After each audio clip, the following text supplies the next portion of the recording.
Hi, Vanessa. Hi, Dave. We are here to do another installment of Three to Get Ready. And this time, what we're getting ready for is, I think, a pretty cool project. The Woodwinds of the New Bedford Symphony got together and did an excerpt, the Shaker's Melody from Copland's Appalachian Spring. And you did it in a really cool outdoor location. And we're going to release this video in 2 days. And so to get some excitement going, I wanted to ask you 3 questions about the project so that people can have a little bit of an understanding of what went into it. So are you ready to go? I'm ready. All right. So first of all, how did you come up, you as a group, the Woodwinds section, how did you come up with the particular piece that you ended up playing and the location? Tell us a little bit about how that all came about. Okay, so we had kind of a group email going with the tenured woodwind players. And so we were trying to figure out what to play. There really isn't any music written for the instruments that we have already arranged for that we could find anyway. So for 2 flutes, 2 oboes, 2 clarinets, and 1 bassoon. Usually things are orchestrated for woodwind quintet, but we didn't want to include the brass in this one. As much as we love them, we wanted it to be. Right. They have their own project going, which Exactly, we're going to talk about later. Exactly. So, we didn't want anyone good. no double dipping. So we Right. felt like it needed to just be woodwinds. And so we thought about some things and we realized that we all felt most comfortable being outside during these times. And we thought that was the safest, and we thought that that was doable. And so because we had to play, 6 feet apart or 8 feet apart and outside, we felt like it needed to be something that would lend itself well to that acoustic, where we're not getting, a lot of resonance and things. And actually, Laura Pardee-Schaefer we all kind of submitted different ideas. And one of the ideas that she had submitted was Appalachian Spring.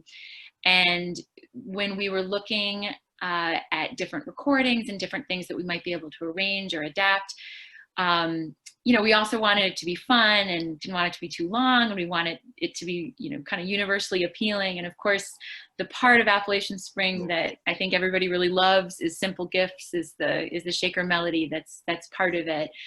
And so we realized that if we were going to do Appalachian Spring, we should do that part of Appalachian Spring, and then just arrange. We found a really wonderful arrangement of that online that we realized, even though that was for many more instruments, we could just, reduce it with the help of our friend Jeff Louie to, adapt it basically for the group that we had. And then what he did, which was kind of fun, and you'll see it in the video, is that to make our sound as full and rich and expansive as possible, we have oboe with English horn, and then we have clarinet and bass clarinet, so that we could really get the low resonance.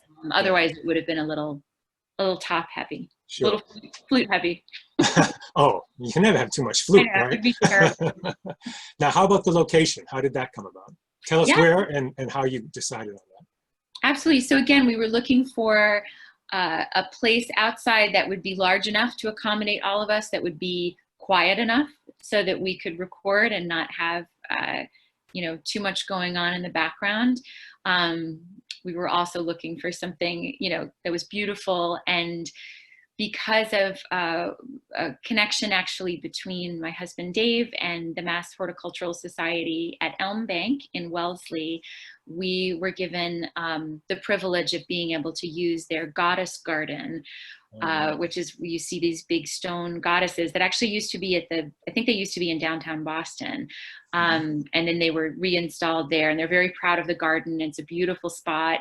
And so they gave us access to film on their grounds, and we thought, it's a really wonderful public space. And, it was fairly close for all of us to get together. Yeah. And that's kind of, and we thought, Appalachian Spring, nature, seemed to. It all fits. It all fits. Great. Okay, next question. What went wrong during this whole process of organizing and filming and practicing? Or did it all go smoothly? If it all was smooth sailing, let us know. It was, it was pretty, I have to say it was pretty smooth sailing.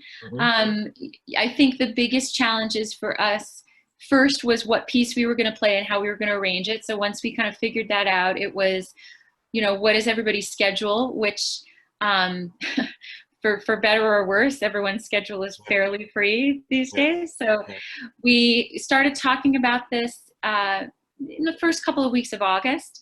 And we all, you know, I sent out, you know, lots of scheduling emails and kind of narrowed things down. And we all agreed that we'd do it at the beginning of September. So the next big hurdle to overcome was when we were all going to record. And that actually went pretty easily. And the day of, I mean, I'd like to say there were, I don't know, it makes more drama if there were problems, but it was pretty smooth sailing. I think we were all so happy to be together and to have something to work on that was with real people in real time.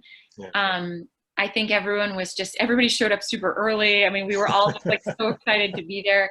And Laura brought her kids, and they were like, you know, off camera, they were kind of playing, and it was just idyllic. So, you know, it really was fun. It was hot and it was sunny. So those were the only things that we had to figure out. First, we set up all under one tree, and then the sun kept moving. And so then we all moved and set up under another tree.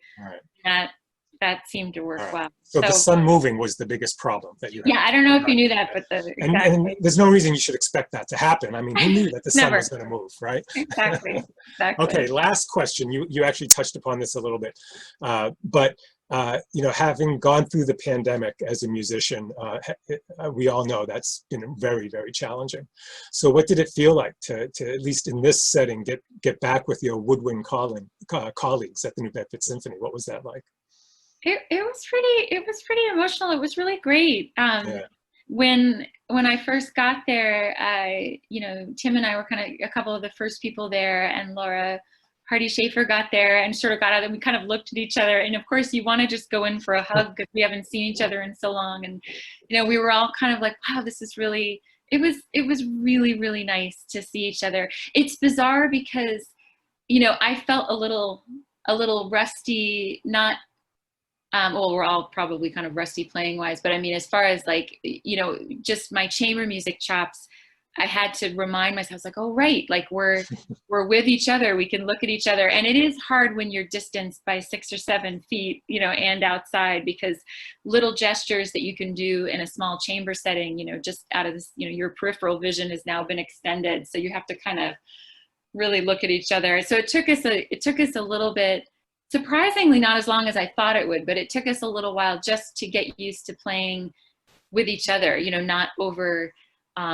you know, with ourselves, like with an a cappella app or just, you know, it took a little bit to get back, but it was so satisfying. And I don't know, somebody, I can't remember who it was, but someone said it was just like soul nurturing to be able to get together. And even though, you know, I think the whole thing took us maybe an hour and a half between the rehearsals and the filming and but you know, it did more, that hour and a half did more for our kind of psyche than a lot of other things. It was really, really nice. That sounds wonderful. And all of that work is going to be turned into about a 4-minute video of you playing this beautiful tune in this beautiful setting. And we really can't wait to see it. It will be released. We're building up some anticipation. I think people are really going to enjoy it, and we really look forward to sharing it with our audience and our supporters. So thank you and all the musicians involved for the creativity and the energy that you put into this project. We can't wait to see it.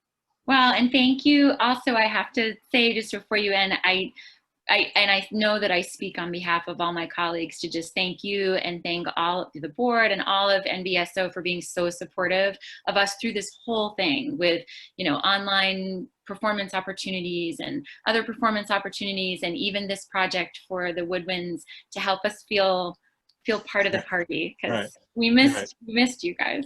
That's right. And actually, well, thank you very much. I appreciate that. And I know the board and all our staff appreciate that. And I guess I should just mention that one of the reasons that sort of inspired this project and the brass project that's going to be released next week is that because of the limitations on the stage, we had to stick with strings and percussion.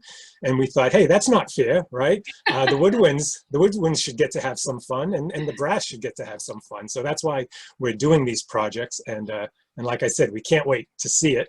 And again, thank you so much for all your efforts in helping put it together. You're very welcome. It was my pleasure.